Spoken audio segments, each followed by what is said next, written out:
தருமபுரி மைய நூலகத்தில் வாகனம் நிறுத்துமிடம், குடிநீர் சுத்திகரிப்பு நிலையம் வெங்கடேஸ்வரன் எம்எல்ஏ தொடங்கி வைத்தார். தருமபுரியில் உள்ள மாவட்ட மைய நூலகத்தில் சட்டமன்ற உறுப்பினர் தொகுதி மேம்பாட்டு நிதியிலிருந்து ரூபாய் 12.50 லட்சம் மதிப்பில் தரைத்தளம் மற்றும் மேற்கூரையுடன் கூடிய வாகனம் நிறுத்துமிடம், பணியாளர்கள் கூட்டுறவு சிக்கன கடன் சங்க கட்டிடம் மற்றும் குடிநீர் சுத்திகரிப்பு இயந்திரம் அமைக்கப்பட்டுள்ளது. இவற்றின் தொடக்க விழா மைய நூலக வளாகத்தில் நடைபெற்றது. விழாவுக்கு மாவட்ட நூலக அலுவலர் கோகிலவாணி தலைமை தாங்கினார். முதல் நிலை நூலகர் மாதேஸ்வரன் வரவேற்று பேசினார். வாசகர் வட்ட நிர்வாகி மணி, தமிழ்நாடு அரசு பொது நூலகத்துறை முன்னாள் மாவட்ட தலைவர் பச்சை ஆகியோர் முன்னிலை வகித்தனர். விழாவில் வெங்கடேஸ்வரன் எம்எல்ஏ கலந்து கொண்டு வாகனம் நிறுத்துமிடம் மற்றும் குடிநீர் சுத்திகரிப்பு இயந்திரத்தை தொடங்கி வைத்து பேசினார்.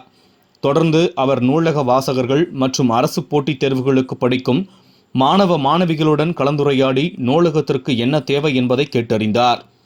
இந்த விழாவில் வாசகர் வட்ட தலைவர் டாக்டர் செந்தில் மற்றும் பாமக நிர்வாகிகள் சொல்லின் செல்வம், வாசு நாயுடு, வெங்கடேசன், சத்தியமூர்த்தி மற்றும் முக்கிய பிரமுகர்கள் கலந்து கொண்டனர்.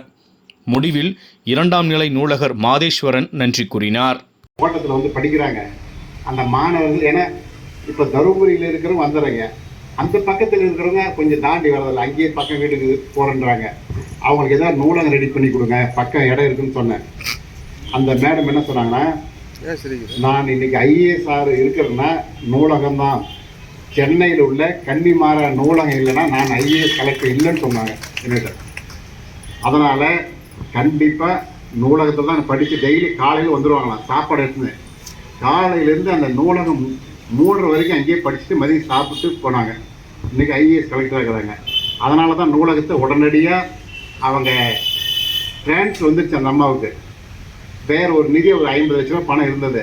இவங்க தான் அனுமதி கொடுக்கணும்.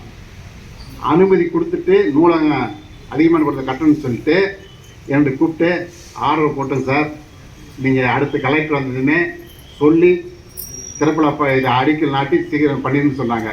அடுத்த கலெக்டர் வந்ததுமே நான் சொல்லி சாந்தி கலெக்டர் வந்தாங்க. இதுமாதிரி சொல்லி அவங்கள கூப்பிட்டு போய்ட்டு ஒரு நாள் போஸ்ட் போட்டு நூலகத்தை ஆரம்பிச்சுங்க.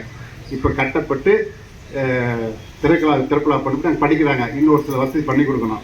இது மட்டும் இல்லை, 1996ஆம் ஆண்டு நான் எங்கள் கிராமத்தில் ஃபஸ்ட்டு இந்த மாவட்ட கவுன்சிலர் ஆனதுமே எங்கள் வீட்டு நில போகும்போது ஒரு நூலகம் இருந்தால் நல்லா இருக்கும்.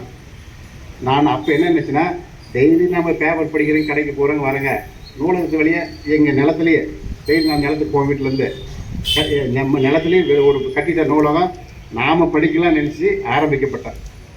அப்புறம் எங்கள் நிலத்துலேயே கவுன்சில் பண்ணல ஒதுக்கி அப்பப்போ ரிப்பேர் பண்ணி இன்றைக்கி ஊர் புற நூலகம் சிறப்பாக இயங்குது.